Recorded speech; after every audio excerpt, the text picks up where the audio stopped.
All right, good morning and welcome to Compass and week number 3 of our Drop the Mic series. I'm not gonna tell you which one of those was my favorite because I can tell what's the favorite in this house. Hey, if you are here for the first time, really glad you are with us today. Thanks for starting off your week with us. We'll jump right into this in a moment because we have a lot to cover. But first, just let me encourage you. So next week is Super Bowl Sunday. We want to encourage everyone. We're gonna have some fun, have some decorations, some snacks and food. Wear your jersey. If you've got a favorite jersey that you like, it doesn't even have to be football. It can be soccer, hockey, basketball, whatever. We just want to encourage you to wear your jersey if you have one that you like. I don't have jerseys, so I won't be, but if you have one, wear it. We're gonna have fun, and then together, when we come here on Sunday morning, we're all gonna raise our hands and pray to God that Tom Brady gets lost on his way to the stadium. Where's Nick? So that the Rams might actually have a chance to win that game. So we will pray for that. Hey, as well, we kicked off a bunch of great ministries this week with Rooted, and I guess Dynamic Marriage starts next week, and Financial Peace University. We're also working on a Celebrate Recovery program because we're just God sending lots of people, and we really want to be able to resource and serve them well. So we're gonna have an interest meeting in a few weeks, and if you have a heart for that or interest in that, we will give you more information, but be thinking about that because we're gonna have a meeting. I believe it's February 12th. We'll get you more info. With that, we got to jump in. We've got a lot to cover. I've been praying a lot about specifically today and the next couple weeks because we're getting into some pretty weighty topics, and I want to be sure that I'm saying what God once said, not what I feel like saying or not what you want to hear. And so I've been praying about this, and so I hope this goes really well. And I'll tell you this. So first, I'm going to preach today from one of my least favorite topics in all of the Bible, one of my least favorite sections, Matthew 5, starting in verse 21. This one has just been difficult for me personally, and here's why. So I'm part German, I'm a bit Irish, and so in my natural, unsaved, not changed by Christ's state or condition, I have two basic emotions, right? Just two, angry or asleep, right? That's about it right there. So what kind of mood are you in? Am I awake, right? Like, why are you asking? And God has redeemed so much of that, but that's where I go naturally. This is why I like to watch Ultimate Fighting, and mixed martial arts is kind of my favorite pastime because I find grown men choking each other out and punching and kicking each other in the face strangely calming and therapeutic. Hey, listen, come on. God has been good, and I love you guys. I have a lot of fun, and I like to laugh and a lot of joy. But this has been an area, right, just for me, a subject I have had to work on. So let's talk about it. And we started off a couple weeks ago looking at this list of blessings that Jesus had. Blessed are the poor in spirit, blessed are those who mourn, the meek, those who hunger and thirst for righteousness. Last week we looked at Jesus calling people to be salt and light, all right? I used the language to have flavor and to have flair, right? I said that we're supposed to make people and things around us better, right? This is what we do. We make things better to the glory of God in a way that's obvious so people would see those good deeds and come to worship Him. All right, well, today starting with our section in verse 21, all the way to the end of chapter 5, Jesus is gonna lay out now 6 case studies for really a new kind of way to be human. So we start with the blessing, but now here's some instructions, new kind of living, new kind of righteousness for those who are followers of Christ. And it sounds kind of like, it sounds like a little bit of a scene or an episode out of a Jerry Springer show when we look at this. Not Jesus' actual teaching in words, but the content and the topics and the themes, they're just human and they're nitty and they're gritty and they're honest. So he's going to deal with anger, right? And this poisonous or toxic heart. He's gonna talk about lust and the objectifying of other human beings, especially women, for sexual gratification, right? That's gonna be a fun week. He deals with divorce and how we break promise after promise. He'll talk about oaths and how we often use language to manipulate, about loving and praying for enemies, and just on it goes down the list. And we won't get to every one of those topics, but that is some of what's coming up over these next few weeks. So I would say, just go ahead and drop your Netflix subscription and get to church, because who needs that or cable when you've got Jesus? So we're gonna dive in. And if you're ready to tee it up, first thing on the docket is going to be anger, right? So let's look at what Jesus has to say about anger. I'm gonna read this section and then we'll go back and we'll break it down. Here's what we read, Matthew 5, verse 21. You have heard that it was said to the people long ago, you shall not murder, and anyone who murders will be subject to judgment. Verse 22, but I tell you that anyone who is angry with a brother or sister will be subject to judgment. Again, anyone who says to a brother or sister, Raka, is answerable to the court. And anyone who says, you fool, will be in danger of the fire of hell. So that's a big deal. We'll talk about that. Therefore, if you're offering your gift at the altar, and remember that your brother or sister has something against you, leave your gift there in front of the altar. First go and be reconciled to them, then come and offer your gift. Settle matters quickly with your adversary who is taking you to court.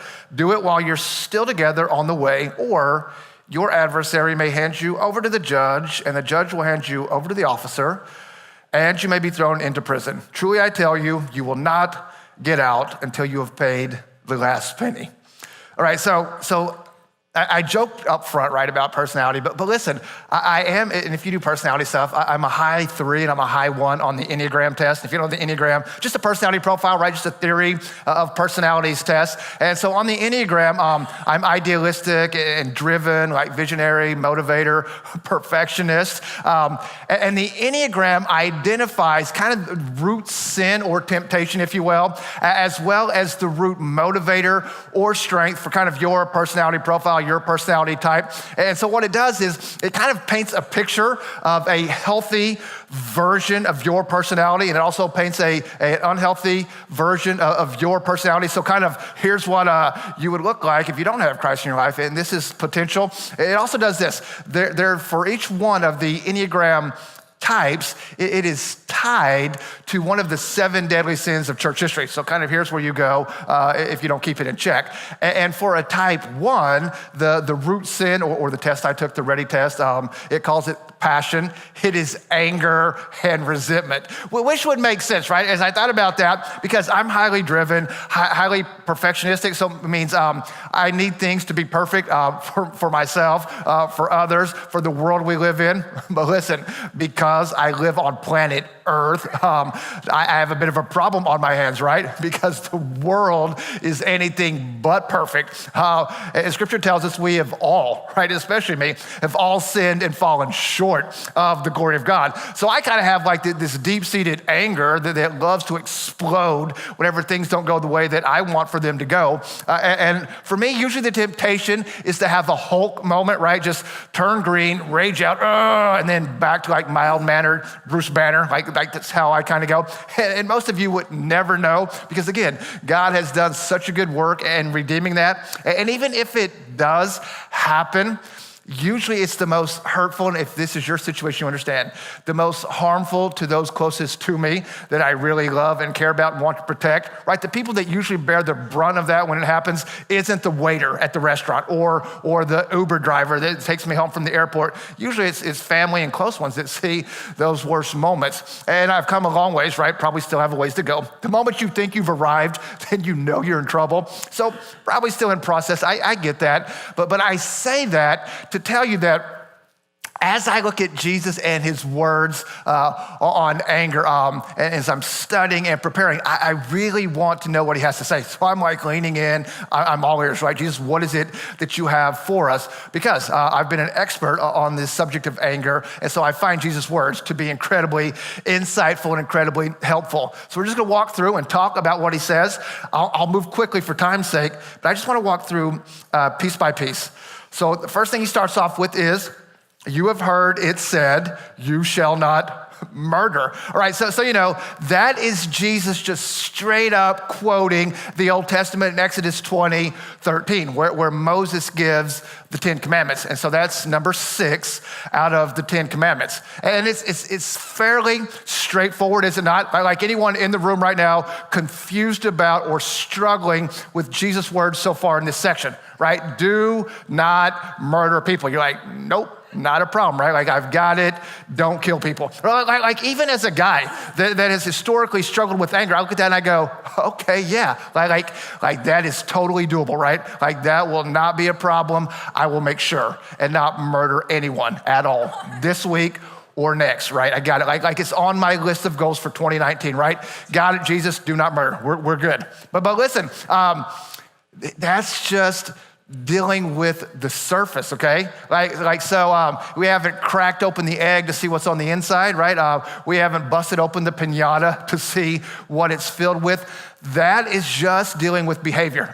That's just dealing with outward action and a pretty extreme behavior at that, right? So I think it's easy for us to check the box off the list for that one and go, okay, haven't murdered anyone this week, got it. What else you got for me, preacher boy? And it's right easy to feel like, I'm not O.J. Simpson, right? I'm not Charles Manson, Ted Bundy. I don't work for ISIS, whatever. I'm having a pretty good week.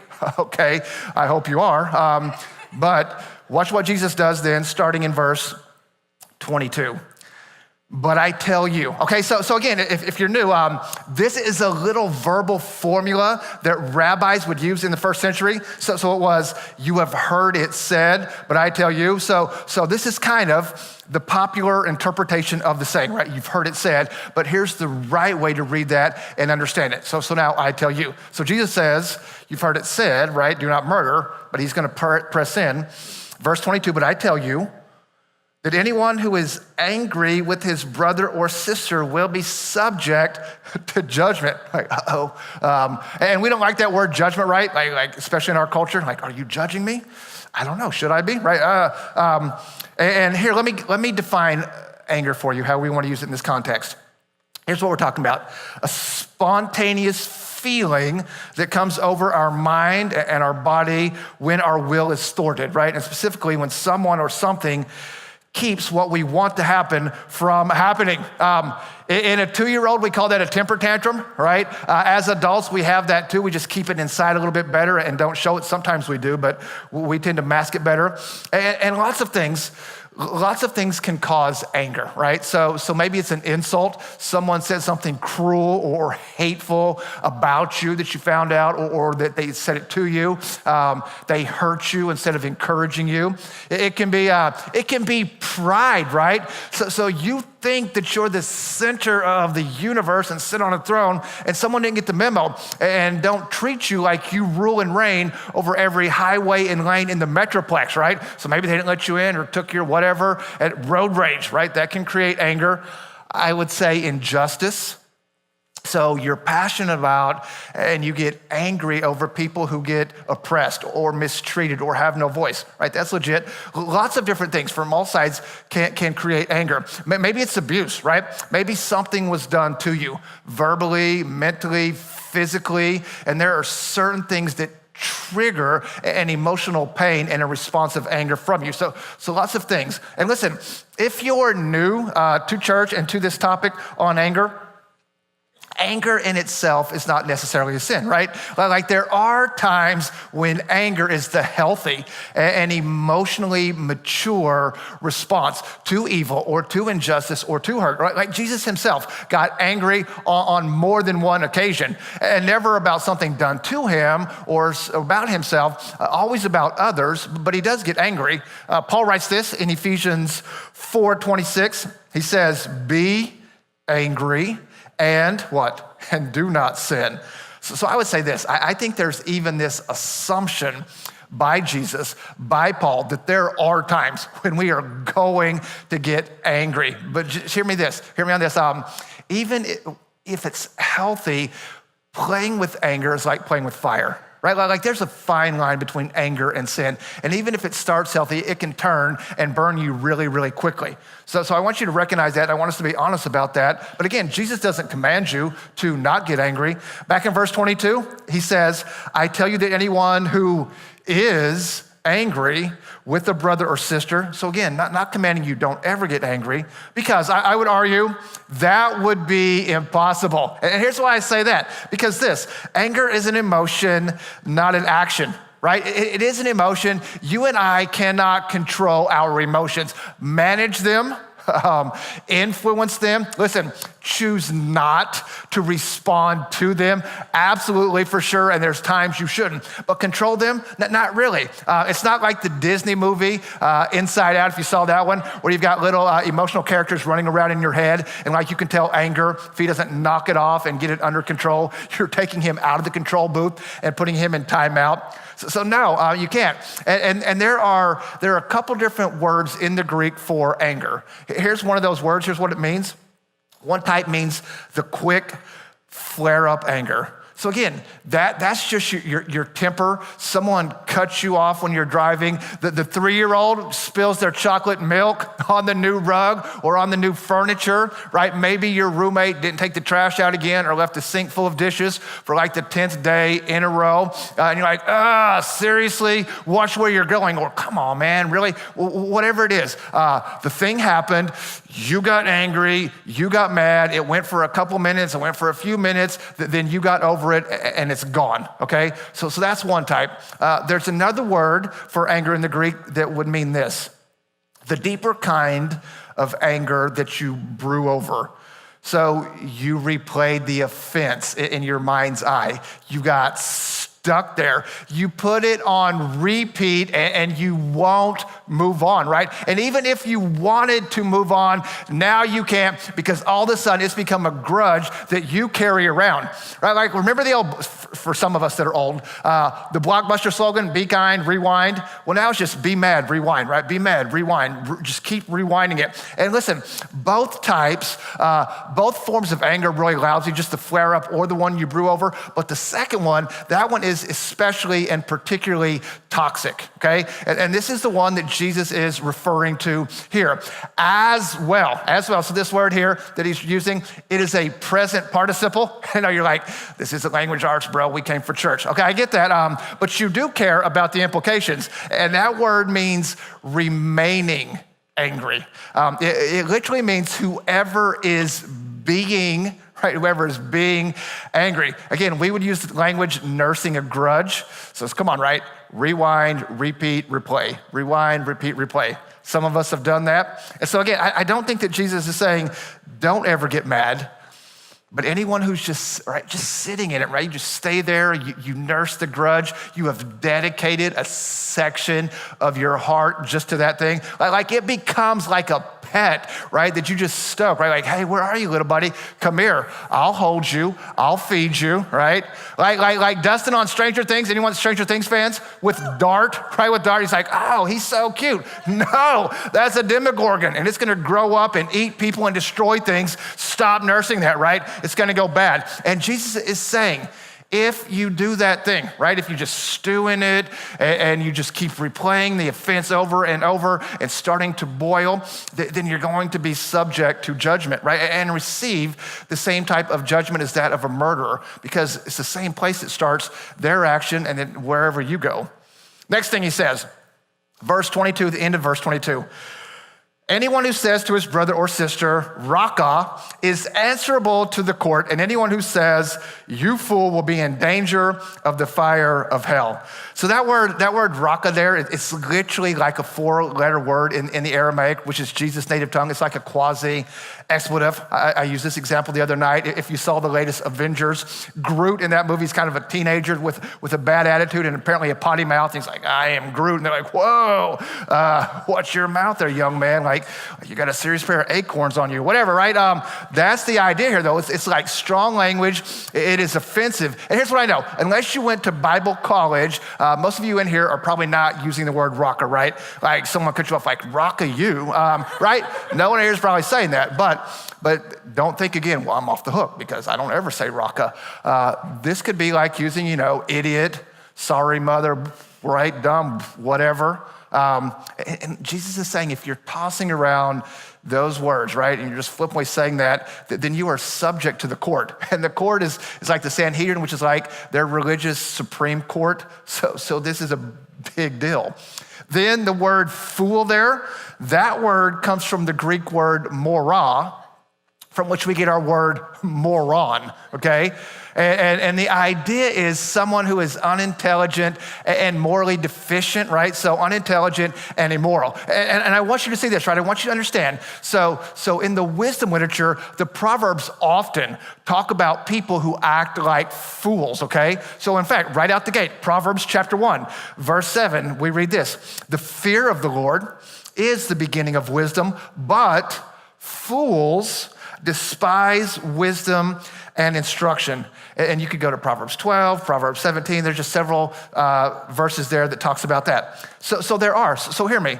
There are people who act like fools, who act in very foolish ways. And to use that word, it is a weighty matter, right? It's a serious subject, so you should tread lightly. But we see Scripture using it. I think what Jesus is saying is he's moving beyond a assessment of someone's behavior to where you're now making some kind of indictment or assassination or just judgment call of their entire person and of their character with the intent, right, to dishonor and to disrespect them, right? You idiot, you freaking moron, whatever it is you would say. And he's saying, hey, if you do that, right, if you find yourself going there, then you're in danger.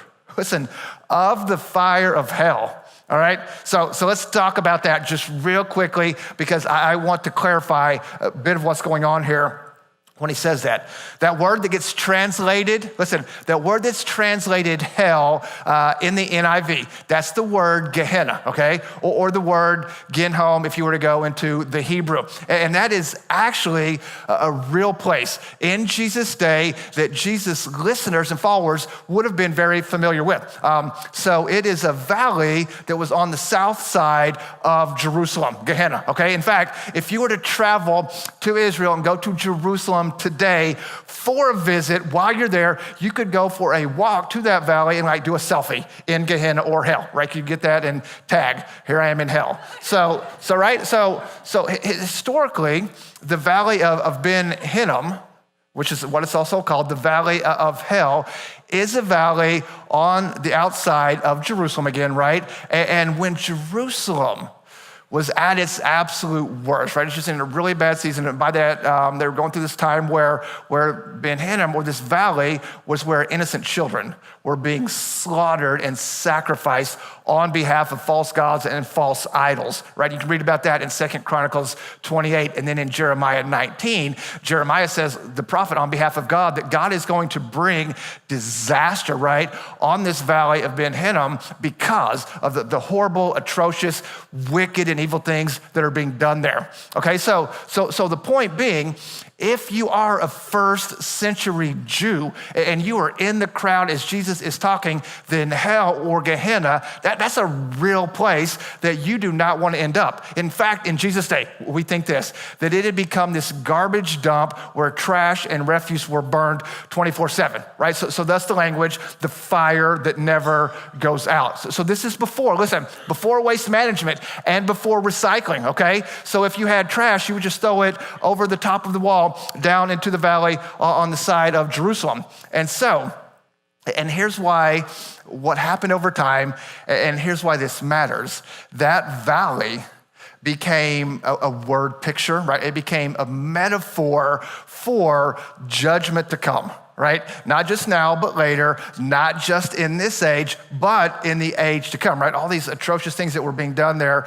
that is a place of judgment. And so, again, here's the point, and here's what I think Jesus is getting at. Okay, yes, for sure, implications for the future and for life after death, but the bigger point is life before death, right? The here and the now, that if you give in, right? If you keep giving into this anger, you're in danger of the fire of that kind of hell and judgment, this just hot, miserable, rotten wasteland that your life can become when you start down that path. And this is, I think this is tricky, and I think this is challenging because it seems like such a heavy and such a weighty warning for something like calling someone stupid or an idiot, right? Which probably many of us do on a fairly regular basis. So I think it's easy to hear this and kind of start to write it off as being trivial. I read this by a guy named R.T. France. I want you to see a quote that he gave about this section. He writes this: Jesus' pronouncement is thus, that ordinary insults may betray an attitude, right? So the insult itself betrays an attitude of contempt, which God takes extremely seriously. The totally unexpected conclusion then in hellfire comes as a shocking jolt to the complacency of the hearer, who might well have chuckled over the incongruous image of a person being tried at the Supreme Court nonetheless for anger or for a conventional insult.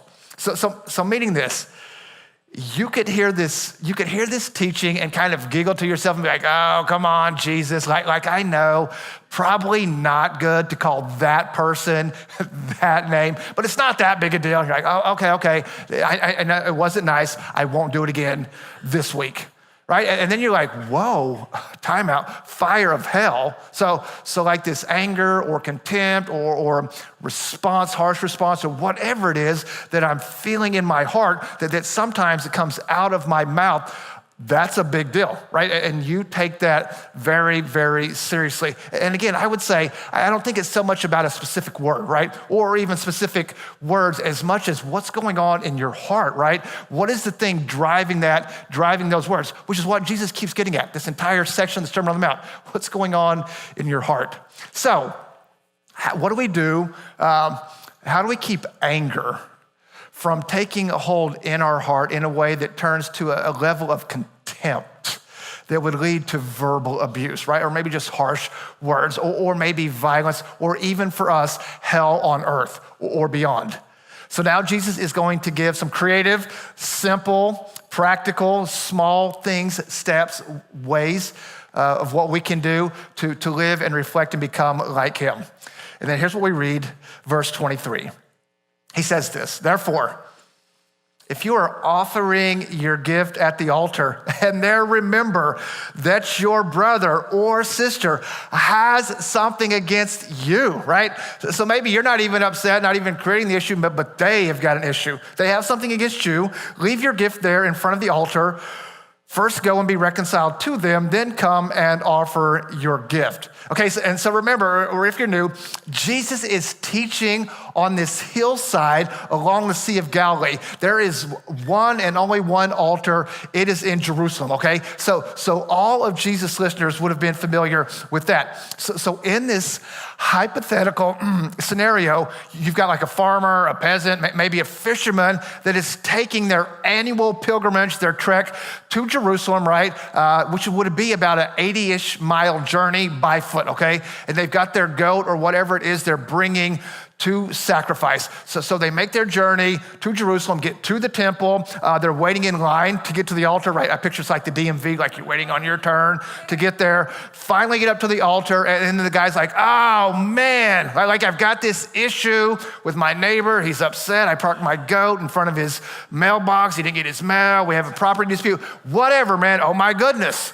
And Jesus is going, okay, well, then you need to leave Oscar, right, or whatever you call your goat, there at the altar with the high priest. Hustle the 80 miles back to your house, go over to your neighbor, right? Knock on the door like, hey man, we need to talk. We've been upset. You thought some things, I said some things, weren't nice, whatever. We need to hash this out. We need to work it out. And then you try, right? You try to work it out. Then put your Nikes back on, right? Lace them up, run the 80 miles back to Jerusalem, back to the temple, to the altar. Thank the priest for hanging on to your goat. Tell Oscar, sorry, bro, right? I'm not vegan. You got to go. Whatever, right? And then you complete your sacrifice. That's the example that Jesus is giving. And it's silly almost laughable, kind of funny, because it is so extreme. But this is how serious Jesus is about this. And the listeners at that moment would have immediately thought about Cain and Abel, right? And Cain and Abel, if you're new to church, these two brothers, the first murder in the Bible, because you've got one brother that's harboring anger and contempt in his heart, right? They both make an offering to God. Cain's isn't received as well. He's mad, he's frustrated, he doesn't handle it. He doesn't go deal with the issue, and he murders his brother. And I think the point with Jesus' illustration, and that they would have thought back there, is that your relationship with God is tied to your relationship with others. like it or not. This is the spiritual reality. And so listen, maybe you're even here today and you're feeling distant from God, right? Like you're not connected, like there's some barrier up in the sky that when you try to pray, it's not getting through. Okay, there are several potential reasons for why that could be. I mean, maybe you've got just ongoing sin that you need to deal with. Maybe God's called you to do something and you're resisting. There are things, one potential reason could be that you are not at peace with somebody else, and therefore you're not at peace with God. It blocks that, to which I would say it would be a really great move, and I want to encourage us that maybe you need to reconcile with someone. Peter talks about you can't be harsh with your wife, with your spouse, and then expect God to listen to and respond and answer your prayers. So it doesn't just impact our relationship with others, it impacts our relationship with God. And then he says this, in verse 25, he says, settle matters quickly with your adversary who is taking you to court, right? And then he'll go on to say, if you don't, you could get thrown in prison and you don't get out until you pay every last penny. It was called debt prison. Okay, that's what it was. And if you lost the case, right, that your adversary is bringing you to court for, you get thrown in prison and you do not get out of prison until you or your family have paid off the entire debt, which makes it kind of hard for you to work yourself out of prison because you can't pay off the debt while you're in prison, and therefore many people actually died in prison in that day under this law. And Jesus is saying, listen, you don't want that, right? So deal with it, right? Deal with it quickly. Don't let it fester. But come on, what do most of us do 9 times out of 10?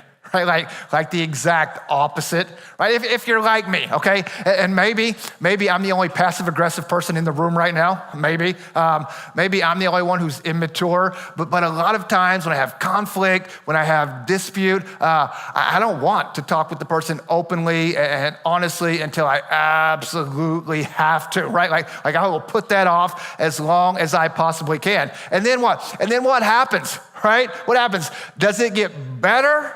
Or does it get worse? Which one? Worse, right? Like 9 times out of 10, that is getting worse. Maybe, right? Like maybe 1 time out of 10, it kind of just goes away. But the odds are not in your favor or in my favor. And listen, if you even do that, right? If you just kind of let it sit there and brew and fester and hang out, then when you finally do get together and sit down, you're not rational, right? Like then you've heard things, imagined things, you're all emotional. You're like, rage monster, and you're evil, and I'm the victim, and I can't believe you did that. Whatever, right? And you're like, this is so silly. We should have just sat down. Like you did that thing. And they're like, I know, but you were wrong here. You're like, I was. You're right. I'm sorry. And you try to work it out. And Jesus is saying, deal with it, right? Deal with that. Deal with it really quickly. And here's where I want us to close, right? And then we're going to take communion together. But here's where I want us to finish up. And I want us to be very clear. We live in a culture, and you have to see this. We live in a culture that does for sure not agree with Jesus. Do you watch the news, right? Do you follow social media and Twitter and Instagram? We have a culture that says the exact opposite. There's just so much anger, right? And just so much contempt, just full of rage and frustration and hate. I would say that like the most obvious examples that we could come up with right now are the mass shootings, terrorist attacks. I would even say this, man, that the latest election cycle in our current political climate is like a case study for just anger and just contempt, man. Just people are angry, that they're just frustrated over so much brokenness that's going on in the world right now. Maybe it's the systemic racism, abuse, this ever-widening gap between rich and poor, or the left and the right, or between, globalism versus nationalism, between secularism and their value system and people of faith. I would say, man, like I've never seen the level of foul, vulgar, contentious language being used by both sides against the other as I've seen recently. Like for sure not in the public forum. It's just mean, and it's just angry, and it's just violent, right? And people rallying friends and family, whatever, on their issue, on Twitter to just send out that profanity laced, just angry tweet, because that will solve injustice right there, right? And so we do this. And listen, I would say that there's very little that can be done with anger that can't be done better without. And so Jesus teaching flies in the face of culture, right? He's calling us to be counterculture. And then think about this as well. With the advent of like social media and millennials, and it's not just millennials, it's all of us, we're just so bad at relational conflict, right? Just face to face talking and working it out, right? Like we're just not good at open, honest, loving dialogue and disagreement. And what Jesus calls us to goes against the flow of the culture. And he calls us to pursue the better, right? Because I'm telling you, it's become so toxic. And we don't want that. We don't want that for ourselves. We don't want that for our kids. We don't want that for our grandkids. We don't want that for our future generation. So we fight to break the cycle. Here's what we'll do now. We're gonna take communion, right? And we're going to remember Jesus, right? Who could have got angry, who's great with words. So if you wanna get into a verbal debate, he could have just lashed out and embarrassed and unloaded, but he doesn't. He crawls up on a cross and he absorbs that in himself and asks God to forgive. We're gonna reprise the song, We Give You the Highest Praise. And some of the greatest ways that we can bring in praise is to let go of the anger or channel in a way that's honoring and not contentious and hurtful. So we're gonna take communion. And I would encourage you where you're at, as you get the cup with the bread and the juice in that, if you're a follower of Christ and wanna take, that you just reflect, right? Where is it that you have someone you're not right with and you need to work on that? Or just some anger that's been sitting in your heart that is pushing you in a bad spot. Even if you're not a follower of Christ, you understand that can still create hell on earth when you let those things take over. We don't want that. So I'm gonna encourage you to deal with that this morning as we take communion. Let me pray and we'll pass the cups. Heavenly Father, you are a great God. We thank you that you want so much more for us and you keep pressing in to the heart and to the issues that are stealing our joy and the fullness of life and becoming like Christ. And it's just this vicious cycle that we don't handle it and then we don't feel close to you and then it gets worse and then we still feel further from you and it gets worse. And I pray we put some of that stuff to death today and you restore our joy and living to the full. We pray these things in your Son's name.